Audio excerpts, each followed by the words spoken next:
पुराने जारेक ने वर्षों तक अपने खेतों की देखभाल की थी। मौसम उसके खेत पर शांत लहरों की तरह गुजरते थे। शाम की शांति में उसने पेड़ की कतार के साथ कुछ सरसराहट सुनी, ठीक मक्का के पीछे, जहां छायाएं लंबी हुईं और गति की फुसफुसाहट हुई। शुरू में उसने इसे खारिज कर दिया। केवल एक हिरण, एक लोमड़ी, शायद एक आवारा कुत्ता।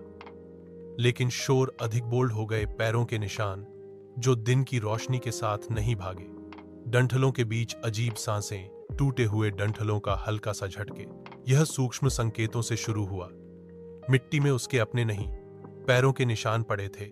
और एक भोर में उसने एक खरगोश का शव पाया। आंखें गायब थीं, एक चट्टान के ऊपर करीने से रखा हुआ था।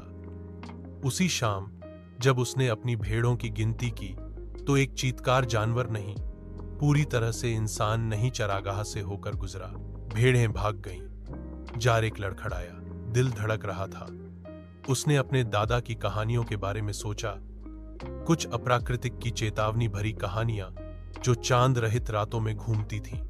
उसने जाल बिछाए, खलिहान के पास फंदे, मुर्गी घर के चारों ओर तार। हर सुबह वे अछूते पड़े रहते थे, जैसे कि एक अदृश्य ठग द्वारा ठुकरा दिए गए हों। इस बीच देखे जाने का एहसास गहरा होता गया। घर के पास कुएं में उसने ऐसे प्रतिबिंब देखे जो उसके अपने नहीं थे। एक पीला चेहरा, धांसी हुई आंखें। फिर जब उसने पलक झपकाई तो गायब हो गया। एक रात शिकारी शिकार बन गया। जैसे ही उसने खलिहान बंद किया, उसकी गर्दन पर एक सांस फंसी।